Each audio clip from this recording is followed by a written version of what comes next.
안녕하세요. 신혜변호TV 신은숙 변호사입니다. 오늘은 제가 오전에 이제 이혼 사건, 재혼이었던 부부들 이혼 사건에서 조정 절차를 이제 진행을 하고 왔는데, 운전을 하고 1시간을 오면서 좀 씁쓸한 생각이 들었습니다.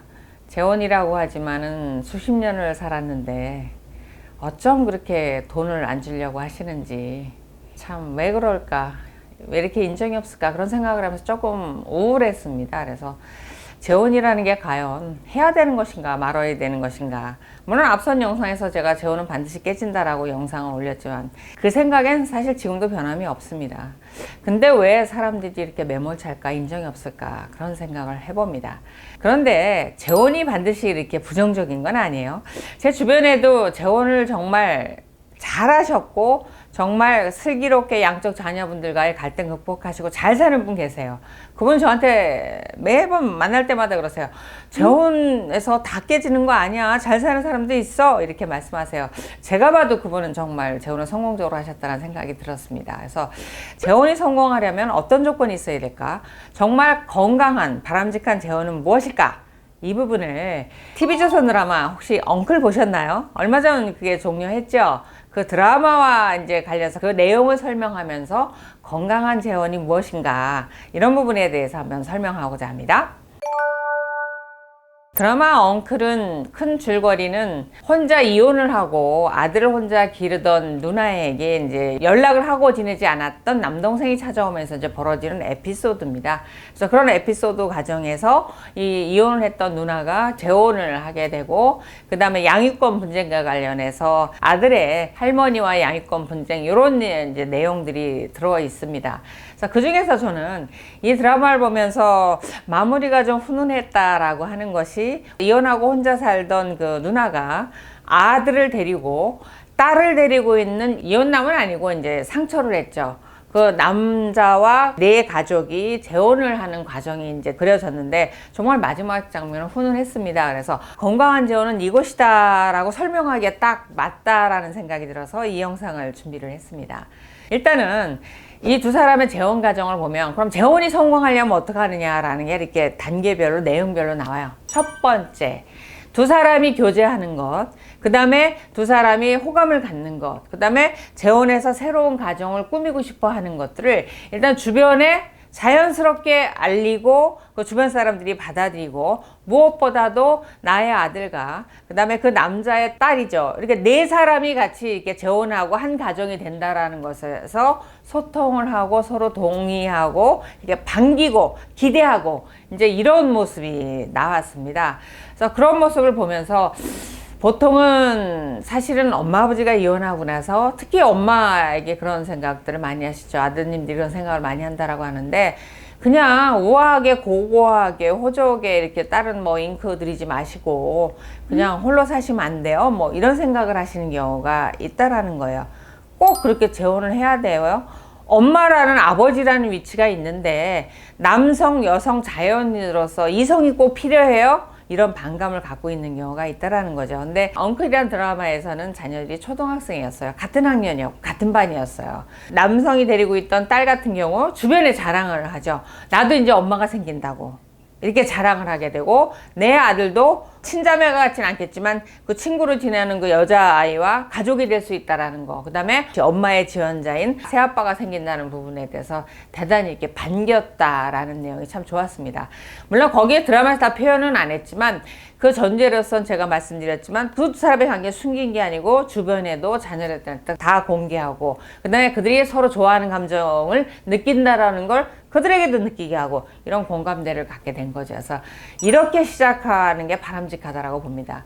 실제로 재혼 이혼을 하러 오시는 분들 중에 이걸 보면, 저 사람이 저를 어디 데리고 가는 걸 싫어하고요, 가족 모임에도 저는 빼놓고 가고요, 자꾸 이렇게 숨기려고 해요, 재혼한 사실을. 이런 것 때문에 그 사람을 의심하게 되고 신뢰하지 않게 되고, 결국 이제 두 사람의 앙금인함께 대해서 불화가 일어나게 되는 원인이 되는 경우가 많거든요. 그래서 이렇게 처음에 공개 연애, 이게 굉장히 좋았던 것 같습니다. 그 다음에 그 드라마가 진행이 되면서 또 좋았던 게 뭐냐면, 일단은 같은 초등학생이긴 한데 남자에게 딸이 있잖아요. 이 딸아이가 이제 사춘기가 되면서 2차 성징이 나타나는 거예요. 그 성징이 나타나는 부분을 아빠한테 얘기할 수가 없었던 거죠. 그러니까 이거를 이제 재혼할 그 여자, 새엄마가 될 여자분에게 의논을 하게 돼요. 그러니까 이렇게 인자 미소를 보이면서 그거는 무서워하지 말고 병도 아니고 이렇게 준비하면 좋겠고 이렇게 해서 별도로 갖고 다니고 지갑에 넣어 갖고 다니고 해. 무서워하지 마. 이렇게 하니까 이 아이가 굉장히 안심을 하는 거예요. 그러니까 그게 아무리 세상에 아빠밖에 없고 모든 걸 아빠와 공유했지만 자기의 그 2차 성징이 나타나는 부분, 이런 부분에 대해서 아빠하고 차마 의논을 못 했던 거죠. 이런 부분이죠. 그 다음에 그 아들은 그 아저씨에 대해서 남자만으로서 엄마가 반대하는데도 노래하는 걸 반대했거든요. 노래하는 걸 반대함에도 자기가 하고 싶은 꿈이라는 거를 그 새아빠가 이해를 해주니까 거기가 공감을 하는 이런 내용이 나옵니다. 그래서 그렇게 보면 내 자녀이긴 하지만 부모에게 하지 못하는 얘기, 또 아빠, 엄마 이렇게 동성이 아니기 때문에 말할 수 없던 고민을 각자 이렇게 소통을 하는 모습이 나옵니다. 아우 정말 그 따뜻하더라고요. 그 장면 보니까.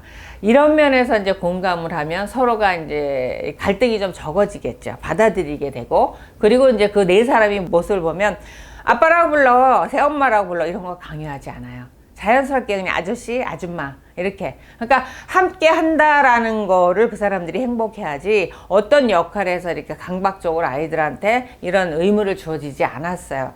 이런 부분 때문에 또 성공할 수 있는 요인이지 않았을까 이런 생각이 듭니다.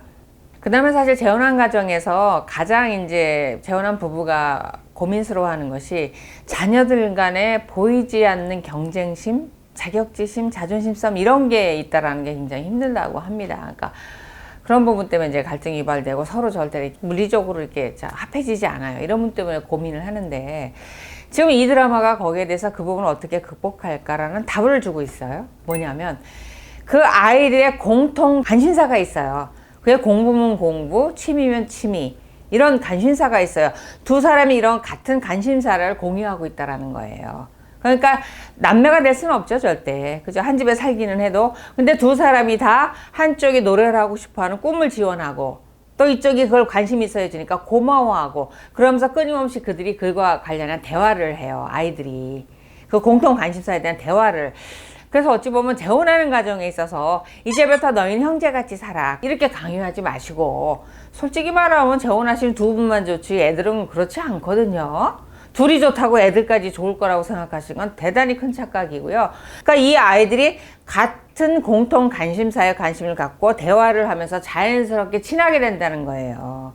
이거 정말 좋은 방법이었던 것 같습니다. 그래서 그들에게 공통 관심사를 좀 만들어주는 게 어떤가. 그러기 위해선 내 자녀가, 그 다음에 그 상대방이 데려오는 자녀가 무엇을 좋아하는가 관찰할 필요성이 있겠죠. 그래서 어른들이 이런 부분을 배려를 좀 해주셨으면 좋겠습니다. 사랑하고 좋아하는 건 두 사람이지 자녀들은 아닙니다. 그래서 자녀들 간이 서로 이렇게 공통적인 주제 이런 걸 좀 만들어줄 필요성이 있다. 이런 부분에 좀 배려를 할 필요성이 있겠다라는 생각이 듭니다. 저기요, 잠깐! 영상 다 보시기 전에 좋아요, 구독 좀 눌러주세요. 그 다음에 이제 짤막하게 여기서 이 드라마에서 이제 보험 사기 부분이 나와요. 그 부분은 이제 제가 볼 때는 드라마를 극하게 들어간 내용이긴 하지만 재혼하는 부부에게 있어서도 꼭 필요한 정보라고 해서 정리를 해야 되겠다는 생각이 드는데, 일단은 이 남자분이 오해를 받아요. 아내분이 교통사고로 사망을 했는데 사망하고 난 다음에 진짜 고액의 보험금을 받게 돼요. 보험금을. 그 부분과 관련해서 아내를 보험금을 노리고 살해한 것이 아닌가라는 재판을 받는 과정이 나와요. 그게 나중에 드러나게 되고 이 여자분이 재혼하려고 할 때 나중에 그 사실을 알게 돼요. 그래서 망설이게 돼요. 아, 저 사람이 나의 보험금을 노리고 재혼하는 거 아닐까? 이 본인도 수억 원의 보험이 들어져 있었으니까 이런 부분 때문에 결혼을 이제 안 하겠다라는 생각도 했었는데 그 부분에 대해서 이제 설명하는 부분이 나와서 결국 이제 오해를 풀게 되는데, 근데 굉장히 중요한 문제입니다. 지금 본인이 들고 있는 생명보험이 있다라고 하면, 아니면 실손보험에도 사망보험금이 포함되어 있거든요. 그 수익자가 누군지를 반드시 확인하시기 바랍니다. 보통은 법정 상속인으로 되어 있는 경우가 많아요.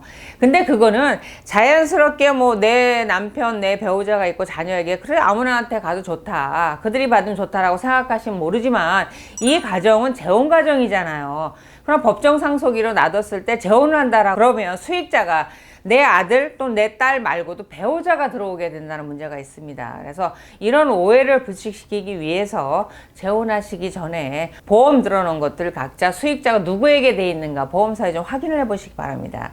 그래서 그 부분을 법정 상속인으로 넣어서 배우자가 들어와도 된다고 생각하면 그냥 두셔도 되지만, 내 자녀만이 수익자가 되길 원한다라고 하면 내 아들이 홍길동이면 수익자 홍길동 이렇게 정확히 지정하셔야 됩니다. 그래서 법적 상속인인지 한번 살펴보시기 바랍니다. 그래서 이런 부분까지 재혼은 신경을 써야 됩니다. 초혼보다는 많은 난관들이 있기 때문이죠. 그래서 제가 볼 때 엉클 드라마가 재혼 가정에서 이뤄질 수 있는 긍정적인 면, 부정적인 면, 또 걱정되는 면, 이런 많은 부분을 담았다라고 생각해서 소개를 했고요. 무엇보다도 건강한 재혼은 이런 거야 라고 말할 수 있는 드라마라고 생각합니다. 시간 되시면 그 드라마가 종결되기는 했지만 다시 보기 한번 해보시기 바랍니다. 내용도 가볍고 무겁지 않고 한번 도움이 되실 것 같습니다. 오늘 영상 도움이 되셨다면 좋아요, 구독 버튼 눌러주시기 바랍니다.